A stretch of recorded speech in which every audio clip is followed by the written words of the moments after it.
Hello student, आप सभी का राजन एकेडमी क्लासेज में एक बार फिर से स्वागत है। तो आज के इस वीडियो लेक्चर में हम लोग जो है क्लास 10th के जो भी बच्चे 2027 में एग्जाम देने वाले हैं उनके लिए आज की क्लास ये बहुत ही महत्वपूर्ण क्लास होने वाले हैं, जिसमें हम लोग जो है आज प्रकाश के परावर्तन तथा अपवर्तन के अर्थात पहला चैप्टर का जो फिजिक्स है, प्रकाश तथा अपवर्तन, इसमें दोनों चैप्टर को हम लोग मिला लिए हैं, प्रकाश और अपवर्तन के। आज टोटल 60 वीवीआई ऑब्जेक्टिव क्वेश्चन को हम लोग जो है करने वाले हैं।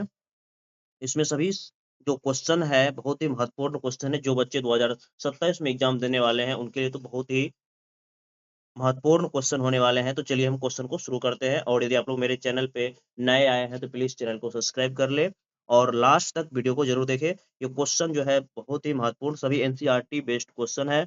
इसमें ये हमारा पार्ट 1 है। उसके बाद जो है अगले वीडियो लेक्चर हम लोग पार्ट 2 भी करेंगे, तो इसमें हम लोग 1 से 60 नंबर तक के आज क्वेश्चन को देखेंगे। ठीक है, तो यहाँ पर देखिए पहला क्वेश्चन क्या है। पहला हमारा क्वेश्चन है, दाढ़ी बनाने के लिए उपयोग में आने वाला दर्पण होता है। बताइए कौन सा दर्पण होता है दाढ़ी बनाने में।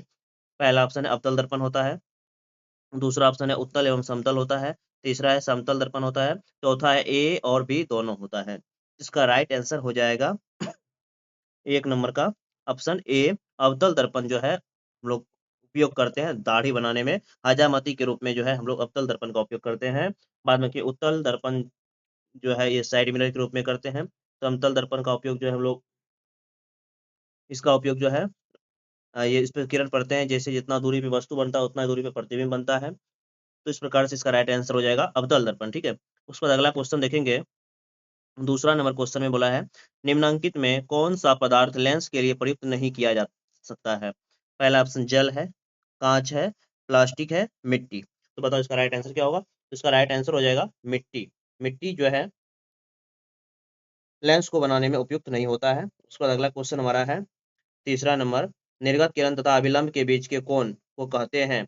निर्गत किरण तथा अभिलंब के बीच के कोण को क्या कहते हैं। तो निर्गत कोण कहते हैं, ऑप्शन सी इसका राइट आंसर हो जाएगा। उसके बाद अगला क्वेश्चन है चौथा नंबर, किसी ठोस में बाहर की ओर उभरे दो गोलीय पृष्ठ हो तो उसे कहते हैं। तो पहला ऑप्शन देख लो, अवतल लेंस है, दूसरा है समतल लेंस, तीसरा है उत्तल लेंस, चौथा है समतलो अवतल लेंस। तो इसका राइट आंसर हो जाएगा ऑप्शन सी, उत्तल लेंस कहते हैं। बाहर की ओर उभरी रहेगा, तो मतलब इस तरह का अगर लेंस है, दोनों पृष्ठ इस तरह से उभरा हुआ है, मतलब या इस तरह से बना ले सकते हैं, दोनों पृष्ठ उभरा हुआ रहता है, उसको हम लोग बोलते हैं उत्तल लेंस। ठीक है, उसके बाद अगला क्वेश्चन है पांचवा नंबर, किसी बिंब का अवतल दर्पण द्वारा बना प्रतिबिंब आभासी, सीधा तथा बिंब से बड़ा पाया जाता है। वस्तु की स्थिति कहाँ होनी चाहिए। यानी कि किसी वस्तु का अवतल दर्पण द्वारा बना प्रतिबिंब आभासी, सीधा मात्र एक ही स्थिति में होता है, जब वह वस्तु जो है फोकस और प्रकाश केंद्र के बीच में होता है, अर्थात दर्पण के पीछे प्रतिबिंब बनता है। इसलिए ऑप्शन ए इसका राइट आंसर हो जाएगा। फोकस एवं प्रकाश के केंद्र के बीच जब रहता है, जैसे मान लेते हैं अवतल दर्पण होता है ना, अवतल दर्पण का फिगर कुछ इस तरह से होता है। ये अंदर की ओर क्या होता है, ये बाहर से और कलई किया रहता है, अंदर की ओर इसका परावर्तक पृष्ठ होता है। तो मात्र फोकस और प्रकाश केंद्र के बीच में जब हम वस्तु को रखेंगे ना, तब जो है ये प्रतिबिंब सीधा आभासी बनता है। जब प्रकाश केंद्र यहाँ ध्रुव होगा ना, ये सॉरी यहाँ पे ए नंबर गलत हो जाएगा, ये नहीं होगा। यहाँ पे दर्पण में तो ध्रुव होता है ना, प्रकाश केंद्र तो लेंस में होता है। इसका डी राइट आंसर हो जाएगा, दर्पण के ध्रुव तथा मुख्य फोकस के बीच। चलिए उसके बाद अगला नेक्स्ट क्वेश्चन की ओर बढ़ते हैं। अगला क्वेश्चन हमारा क्या है, छठा नंबर क्वेश्चन है, सर्च लाइट परावर्तन सतह होता है। सर्च लाइट का परावर्तन सतह कैसा होता है, उत्तल होता है, अवतल होता है, समतल होता है, या इनमें से कोई नहीं। तो याद रखना है, सर्च लाइट परावर्तन का जो सतह होता है यह अवतल होता है। ऑप्शन बी इसका करेक्ट आंसर हो जाएगा। उसके बाद अगला नेक्स्ट क्वेश्चन की ओर बढ़ते हैं। 7 नंबर का क्वेश्चन है, निर्वात में प्रकाश की चाल होती है। तो बताए थे निर्वात में जो प्रकाश की चाल होती है 3 × 10⁻8 मीटर प्रति सेकेंड होता है। तो इसमें है 3 × 10⁻8 मीटर प्रति सेकेंड। तो ऑप्शन बी, ऑप्शन बी नहीं, ऑप्शन ए इसका करेक्ट आंसर हो जाएगा। ठीक है, उसके बाद अगला क्वेश्चन देखेंगे। 8वां नंबर हमारा क्वेश्चन है, परावर्तन के नियम से निर्धारित होता है। तो परावर्तन के नियम से क्या निर्धारित होता है, बताए थे कोण आई बराबर कोण आर, यानी कि आपतन कोण बराबर होता है परावर्तन कोण के। तो आपतन कोण बराबर होगा परावर्तन कोण, कौन से ऑप्शन में है, ये ऑप्शन ए इसका करेक्ट आंसर हो जाएगा। उसके बाद अगला क्वेश्चन है 9 नंबर का, हजामत के लिए किस दर्पण का उपयोग किया जाता है? अभी बताए थे हजामत के लिए जो हम लोग अवतल दर्पण का उपयोग करते हैं। ऑप्शन ए इसका राइट आंसर हो जाएगा, हजामत में या दाढ़ी बनाने में। उसके बाद अगला 9 नंबर का क्वेश्चन है, प्रकाश की किरणें गमन करती है। प्रकाश की किरण तो बताए थे, प्रकाश की किरण जो है एक सीधी रेखा में गमन करती है। प्रकाश की किरण एक सीधी रेखा में गमन करती है। ऑप्शन ए इसका करेक्ट आंसर हो जाएगा। प्रकाश की किरण कैसे गमन करती है? तो सीधी रेखा में गमन करती है। उसका अगला क्वेश्चन है, लेंस में मुख्य फोकस की संख्या कितनी होती है? तो याद रखना है, लेंस में जो मुख्य फोकस होता है इसमें दो होता है। अगर मान लेते हैं ये अगर उत्तल लेंस यही है तो ये इसका क्या होगा, प्रधान अक्ष होगा। तो यहाँ से एक फोकस इधर होगा F1, तो इधर होगा F2। तो मुख्य फोकस की संख्या जो होती है दो होती है। ऑप्शन ए इसका करेक्ट आंसर हो जाएगा। उसके बाद अगला हमारा नेक्स्ट क्वेश्चन है 12 नंबर का, किसी माध्यम से अपवर्तनांक का मान क्या होता है? तो बताए थे अपवर्तनांक का एक नियतांक होता है। नियतांक बराबर बताए थे फॉर्मूला, नियतांक बराबर होता है साइन आई बाय आर होता है। नियतांक का ये सूत्र होता है sine i by sine r. तो किसमें है sine i by sine r? Option A. Option A इसका करेक्ट आंसर हो जाएगा, sine i by sine r. उसके बाद अगला हमारा 13 नंबर का क्वेश्चन है, प्रकाश के अपवर्तन के कितने नियम होते हैं? बताए थे प्रकाश के अपवर्तन के दो नियम होते हैं। ऑप्शन बी इसका करेक्ट आंसर हो जाएगा। उसके बाद अगला हमारा क्वेश्चन है 14 नंबर का, वस्तु से छोटे और आभासी प्रतिबिंब इनमें से किस दर्पण से प्राप्त होता है? तो वस्तु से छोटा और आभासी प्रतिबिंब जो प्राप्त होता है ये उत्तल दर्पण से प्राप्त होता है। बाद में कि समतल से तो बराबर प्रतिबिंब प्राप्त होता है, अवतल दर्पण से छोटा और बड़ा दोनों प्राप्त होता है। इसलिए इसका राइट आंसर हो जाएगा ऑप्शन डी। ठीक है, अगला क्वेश्चन देखेंगे 15 नंबर का, उत्तल दर्पण में किस प्रकार का प्रतिबिंब बनता है? उत्तल दर्पण में हमेशा सीधा या आभासी प्रतिबिंब बनता है, याद रखना है। ऑप्शन बी इसका राइट आंसर हो जाएगा, उत्तल दर्पण में हमेशा सीधा प्रतिबिंब बनता है। ऑप्शन बी इसका करेक्ट आंसर होगा। उसके बाद अगला हमारा 16 नंबर का क्वेश्चन है, समतल दर्पण द्वारा क्या बनते हैं? समतल दर्पण द्वारा जो प्रतिबिंब बनता है ये सीधा बनता है और वस्तु के बराबर बनता है। ऑप्शन ए इसका करेक्ट आंसर हो जाएगा। उसके बाद अगला क्वेश्चन है, तो देखो 17 नंबर का क्वेश्चन है, वस्तु से छोटा प्रतिबिंब बनता है। तो वस्तु से छोटा प्रतिबिंब बताए मात्र एक ही दर्पण होता है जो हमेशा वस्तु से छोटा प्रतिबिंब बनता है।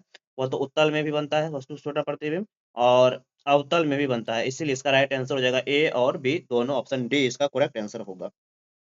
उसके बाद अगला क्वेश्चन है 18 नंबर का, प्रकाश क्या है? पहला ऑप्शन है कणों का प्रभाव है। दूसरा है आंखों को प्रभावित करने वाली ऊर्जा। तीसरा है तापक्रम बढ़ाने वाली ऊर्जा। तो याद रखना है ये आंखों को प्रभावित करने वाली ऊर्जा है। ऑप्शन बी इसका करेक्ट आंसर हो जाएगा। उसके बाद अगला क्वेश्चन है 19 नंबर का, जिस दर्पण में प्रतिबिंब सीधा और आकार में वस्तु के बराबर हो तो वह दर्पण कौन सा है? तो बार बार बता रहे हैं, समतल दर्पण जो होता है ये वस्तु का बराबर प्रतिबिंब बनाता है। ऑप्शन सी इसका राइट आंसर हो जाएगा, समतल दर्पण में। उसके बाद अगला 19 हो गया। 20 नंबर का क्वेश्चन देखेंगे, एक गोलीय दर्पण की वक्रता त्रिज्या 40 सेंटीमीटर है तो इसकी फोकस दूरी क्या होगा? तो हम एक सिद्ध किए थे, एफ बराबर आर/टू। ठीक है, तो त्रिज्या है दे दिया है कितना, 40 सेंटीमीटर। तो फोकस इसका आधी होती है तो यहाँ से काट देंगे इसको, 20 सेंटीमीटर आएगा। तो 20 सेंटीमीटर ऑप्शन सी इसका करेक्ट आंसर हो जाएगा। तो अगला नेक्स्ट क्वेश्चन हमारा है 21 नंबर का, कि किसी उत्तल लेंस के सामने 2f और अनंत के बीच कोई बिंब रखा गया है, इसका प्रतिबिंब बनेगा। तो जब 2f और अनंत के बीच रखा गया है तो ये वास्तविक उल्टा और छोटा प्रतिबिंब बनता है। ऑप्शन ए इसका राइट आंसर हो जाएगा। ठीक है, इसको अगला 22 नंबर का क्वेश्चन देखेंगे, मुख्य अक्ष दर्पण के ध्रुव पर डैश मतलब होते हैं, क्या होते हैं? मुख्य अक्ष दर्पण के ध्रुव पर अभिलंब होते हैं। ऑप्शन ए इसका करेक्ट आंसर हो जाएगा।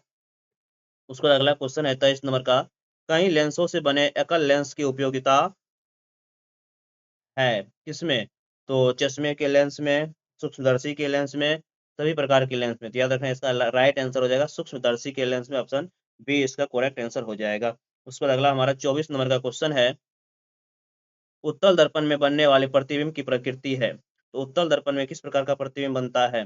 तो उत्तल दर्पण में हमेशा जो है आभासी प्रतिबिंब बनता है, अर्थात सीधा, या इसी को बोलते हैं काल्पनिक प्रतिबिंब वही बनता है, काल्पनिक प्रतिबिंब। ठीक है, उसके बाद अगला क्वेश्चन हम लोग देखेंगे 25 नंबर का, फोकस पर अभिसारित करने वाले किरण पुंज परावर्तन के बाद समांतर किरण पुंज किस दर्पण में बदल जाता है? तो ये अवतल दर्पण बदलता है, उत्तल दर्पण में बदलता है, या उत्तल अवतल दोनों में? तो ये उत्तल और अवतल दोनों में बदलता है। ऑप्शन सी इसका करेक्ट आंसर हो जाएगा। उसके बाद अगला हमारा 26 नंबर का क्वेश्चन है, वास्तविक वस्तु का आभासी प्रतिबिंब बनता है।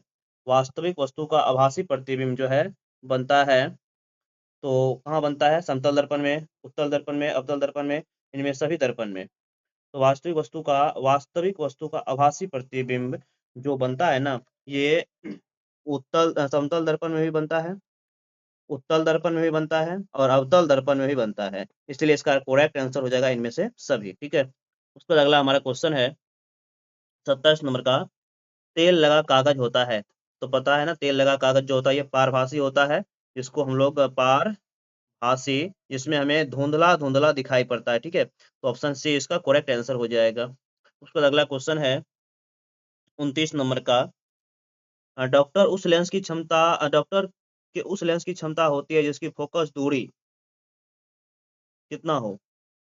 डायऑप्टर है ना, डायऑप्टर लेंस की क्षमता होती है जिसकी फोकस दूरी कितना हो? 1 मीटर होती है। ऑप्शन डी इसका करेक्ट आंसर होगा।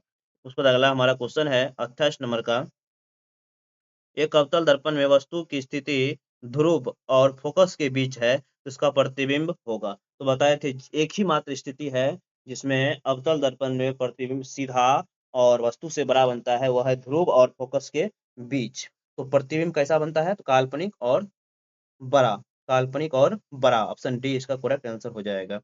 उसके बाद अगला नेक्स्ट क्वेश्चन हम लोग देखेंगे 29 नंबर का।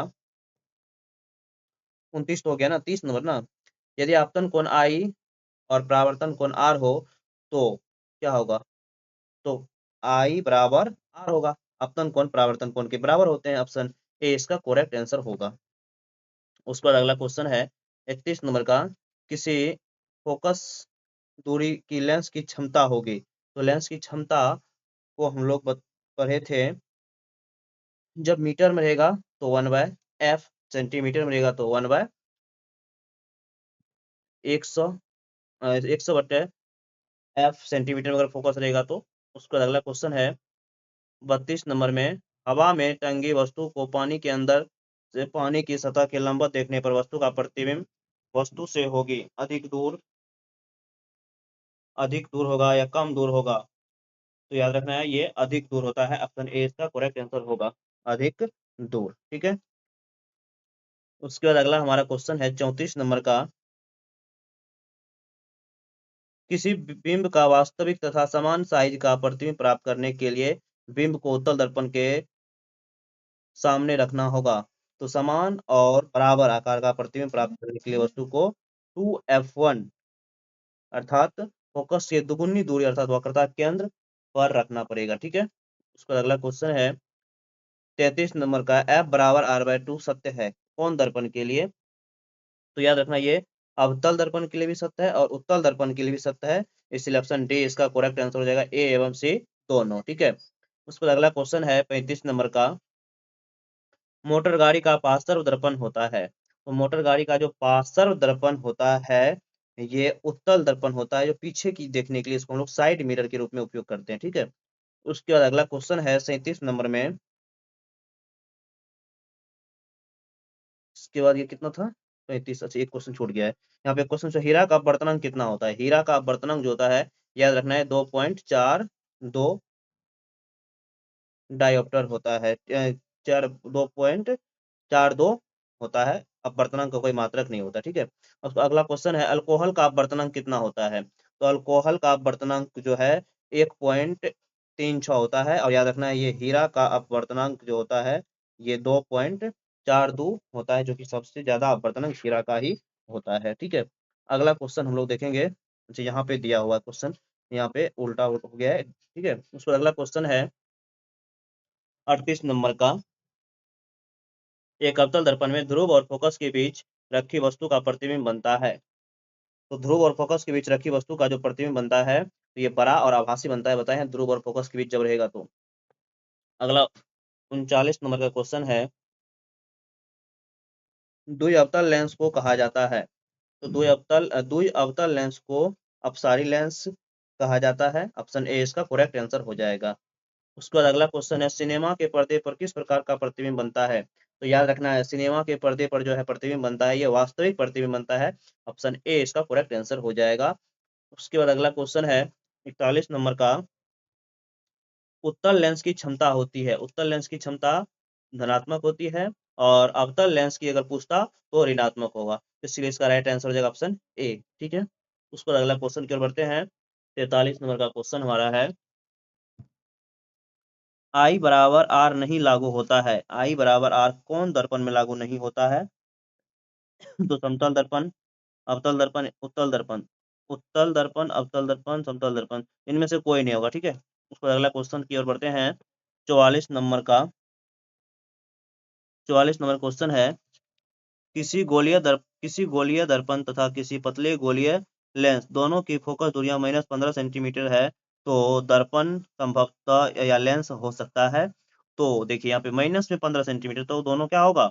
दोनों अवतल होगा। ठीक है, दोनों ही अवतल होगा, क्योंकि अवतल दर्पण की फोकस दूरी या फोकस जो होता है, या लेंस की फोकस जो होता है ऋणात्मक होती है। ठीक है, तो अगला क्वेश्चन की ओर बढ़ते हैं। 45 नंबर का क्वेश्चन हमारा है, एक लेंस की क्षमता -5 डायोप्टर है, तो इसकी फोकस दूरी है, एक लेंस की क्षमता दिया है -5 डायोप्टर, और यहाँ पे ऑप्शन सेंटीमीटर में दिया हुआ है। हम लोग जानते हैं P बराबर होता है सेंटीमीटर के लिए 100/f। ठीक है, 100/f होता है, तो यहाँ से 100/f कितना है? 5, -5, तो यहाँ से इसको काटेंगे 20×5 = 100, तो यहाँ से हमारा पावर जो आएगा, क्षमता जो, अच्छा क्षमता ही दिया हुआ है, ठीक है, क्षमता ही दिया हुआ है, तो यहाँ से F बराबर होगा P। ठीक है, P, तो यहाँ से -20 सेंटीमीटर आएगा, तो ऑप्शन बी इसका करेक्ट आंसर होगा, -20 सेंटीमीटर। उसके बाद अगला क्वेश्चन है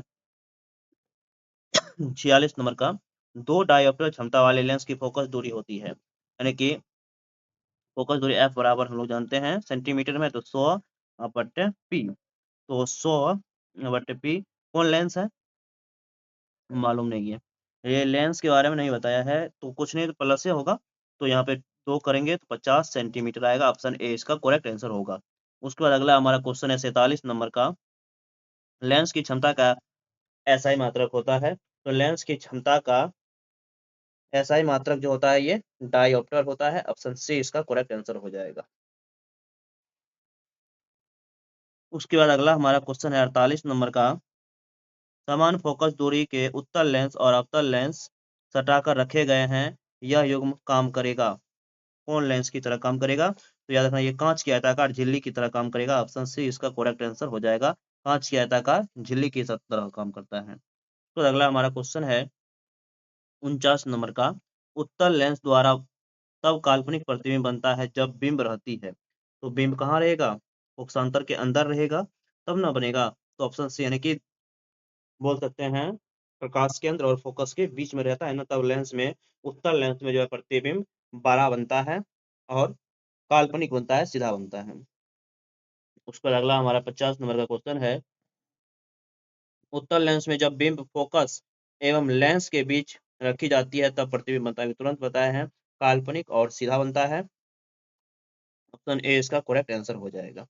उस पर अगला क्वेश्चन हमारा है, जब कोई वस्तु अनंत पर रहता है तो उत्तल लेंस द्वारा उसका प्रतिबिंब बनता है, अनंत पे रहेगा तो उसका प्रतिबिंब जो है फोकस तथा लेंस के 51 का है ना, तो जब वस्तु अनंत पर रहेगा तो इसका प्रतिबिंब जो है फोकस पर बनेगा। ठीक है, ऑप्शन बी इसका करेक्ट आंसर हो जाएगा। उसका अगला क्वेश्चन है 52 नंबर का, किसी शब्दकोश में पाए गए छोटे अक्षरों को पढ़ते समय आप निम्नलिखित में कौन सा लेंस पसंद करेंगे? तो शब्दकोश में छोटा अक्षर को पहचानना है, तो हम लोग इसके लिए 5 सेंटीमीटर का फोकस दूरी का उत्तल लेंस को लेना पसंद करेंगे, ऑप्शन सी इसका करेक्ट आंसर हो जाएगा। ठीक है, अगला क्वेश्चन हमारा है, मोटे लेंस की फोकस दूरी पतले लेंस की तुलना में क्या होती है? कम होती है ना, तो ऑप्शन ए इसका राइट आंसर हो जाएगा, कम होती है। उसके बाद अगला हमारा क्वेश्चन है 54 नंबर का, एक उत्तल लेंस की फोकस दूरी 20 सेंटीमीटर है, तो लेंस की क्षमता होगी, तो लेंस की क्षमता P बराबर 20 सेंटीमीटर में है, तो 100/20 करेंगे, 20 पंचे 100, तो 5 डायोप्टर। कौन उत्तल लेंस है, तो प्लस का 5 डायोप्टर, प्लस का 5 डायोप्टर, ऑप्शन सी इसका करेक्ट आंसर हो जाएगा। उसके बाद अगला हमारा क्वेश्चन है 55 नंबर का, किसी उत्तल लेंस के प्रकाशीय केंद्र से होकर गुजरने वाली किरणों के पथ में अपवर्तन के बाद जो होता है, क्या होता है, विचलन नहीं होता है। अपवर्तन के बाद विचलन नहीं होता है। अगला क्वेश्चन है 56 नंबर का, क्रांतिक कोण है। क्रांतिक कोण क्या है, तो ये सघन माध्यम में आपतन कोण होता है। ऑप्शन ए इसका राइट आंसर हो जाएगा। सघन माध्यम में आपतन कोण क्या कहलाता है, क्रांतिक कोण होता है। अगला क्वेश्चन है 57 नंबर का, मृग मरीचिका का कारण है। तो मृग मरीचिका का जो कारण है, पहले अपवर्तन और बाद में पूर्ण आंतरिक परावर्तन, यानी कि पहले अपवर्तन और बाद में पूर्ण आंतरिक परावर्तन। ऑप्शन डी इसका करेक्ट आंसर हो जाएगा। ठीक है। उसके बाद अगला क्वेश्चन हमारा है 58 नंबर का, प्रकाशिक माध्यम कितने प्रकार के होते हैं। तो याद रखना, प्रकाशिक माध्यम जो है ये 2 प्रकार के होते हैं। ऑप्शन ए इसका करेक्ट आंसर हो जाएगा। उसके बाद अगला क्वेश्चन है 59 नंबर में, माध्यम बदलने पर प्रकाश के वेग का बदलना कहलाता है। तो माध्यम बदलने पर प्रकाश का वेग का बदलना, ये प्रकाश का अपवर्तन कहलाता है। ऑप्शन बी इसका करेक्ट आंसर हो जाएगा। उसके बाद अगला हमारा लास्ट क्वेश्चन है, जो कि 60 नंबर का क्वेश्चन है, अवतल लेंस वास्तविक वस्तु का हमेशा बनता है। तो वास्तविक वस्तु का अवतल लेंस जो है हमेशा आभासी प्रतिबिंब बनाता है। ठीक है, जो दर्पण में होगा उसका बिल्कुल उल्टा होगा। तो इस प्रकार से हम लोग जो है 60 क्वेश्चन को किए हैं, और ये हमारा जो है पार्ट 1 था। अब कल हम लोग जो है पार्ट 2 को करेंगे। तो यदि आप लोगों को वीडियो अच्छा लगा हो तो प्लीज वीडियो को लाइक करें और हमारे चैनल को सब्सक्राइब करें। धन्यवाद।